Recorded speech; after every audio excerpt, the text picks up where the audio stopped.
Sony New Zealand were kind enough to send me an a6300, which I'm currently putting through its paces for shooting video. I'm pretty familiar, as most of you know, with the Canon 80D, so here's just my initial thoughts on shooting video with these two cameras. I've had the Canon 80D for a good few months now, and I've put it through its paces in many different scenarios for shooting video, and I've recently received the a6300, which I'm currently putting through its paces. But I just thought I'd do an initial test and put them up side by side and give you my thoughts for shooting video with these two fantastic cameras. I'm not going to go too much into the technical nitty-gritty of either camera because there's plenty of information out there on the interwebs if that's what you are into. However, at the time of recording this, to try and compare apples with apples, the body only of the Canon 80D is currently retailing for $11.99 US, and the Sony a6300 is $9.98 US, so very similar. I have the Canon 18-135 lens, kit lens on that one, and I have the Sony 18-105 f4 lens on that one, so quite similar but not the same. They've both got 24 megapixel APS-C CMOS sensors, so they're actually quite similar cameras in terms of specs and price. My workflow is still primarily in 1920 by 1080p, not 4K, so to compare apples with apples, I've primarily compared these two cameras shooting in the 1080p mode. I know the Sony can shoot 4K, which is obviously a big jump up from the Canon 80D, and I'm also well aware, as you've seen out there on the internet, it has overheating issues and rolling shutter. Size-wise, the Sony is obviously a mirrorless camera, so that its body is quite a bit smaller than the Canon. However, when you put the lenses on them, they sort of even out a little bit. However, the Sony is by no means a pocketable camera, for example, like my wee Sony RX100. A big part of what I like to try and get across on my channel is usability of these great tools in real-world situations. The Canon has a bigger LCD monitor, which is a flip-out monitor, and it has a touch screen, which initially I wasn't that fussed about, but I actually really like and use a lot now.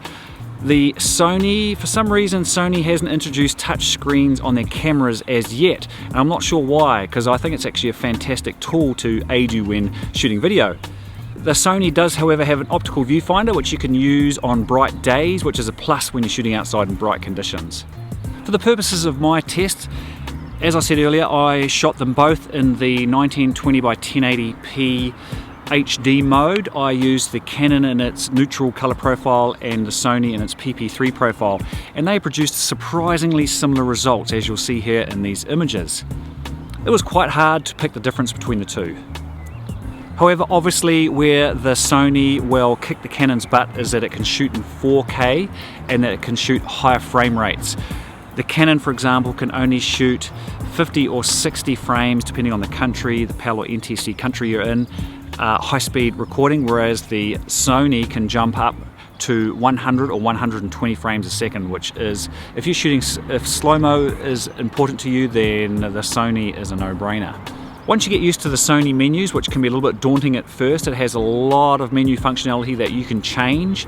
It also has a few more customizable buttons, but it can be a little daunting to those not used to the Sony menu system.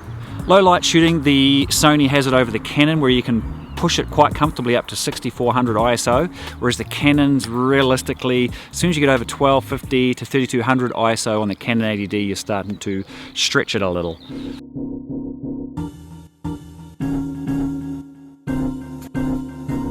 Audio-wise, both cameras have mic-in jacks for attaching external microphones. However, the Canon also has a headphone jack for monitoring audio, which is actually a bit of a win for the Canon. Also, for those of you out there that have been shooting for a while and you've shot both Canons and Sonys, the Canon's look straight out of the camera I tend to find is a bit more pleasing to the eye as opposed to the Sony, which tends to have a Sony look, which is perhaps a little bit more video-ish looking straight out of the camera. So my initial thoughts on which would I choose out of these two, and it's really quite hard to give an answer to that because it depends, every situation is different and it depends on what you're shooting. Do you need high speed shooting or high frame rate shooting? Are you going to color grade your footage? Do you have a big selection of Canon lenses as opposed to the Sony lenses? So tough to answer that question. For example, I had a recent job where I was shooting talking or formal style talking heads with radio mics and lights, etc., etc. and I would, if I had the two options to which camera I'd take, I would still take my Canon because it has headphone monitoring, which is fairly essential for monitoring the radio mic input which I had going on that camera. Also, now this is a bit of a funny one, that gig was actually a paid job, and when you're getting paid for a job, people expect you to turn up with fancier equipment than which they have, so size actually matters, and the Canon is just a bit of a bigger size, even though it means nothing at the end of the day. It's one of those things where the client kind of expects you to turn up with something a bit fancy and a bit bigger than what they probably own. So if I could only have one of these cameras and you were to take one away from me, which one would I keep? That is a really hard question to answer. I'm still testing the Sony a6300 and I've got another video on it coming very soon, putting it through its paces. But truthfully, I would probably take the 80D at the moment because I like the headphone monitoring, and I have Canon glass, and I am used to, and I know what the Canon is going to give me in different situations, whereas at the moment the Sony's a bit of an unknown factor. However, that could change, so stay tuned, and as always, thanks for watching. Actually shooting this with the cine style picture profile there on my Canon 70D, and I'll put a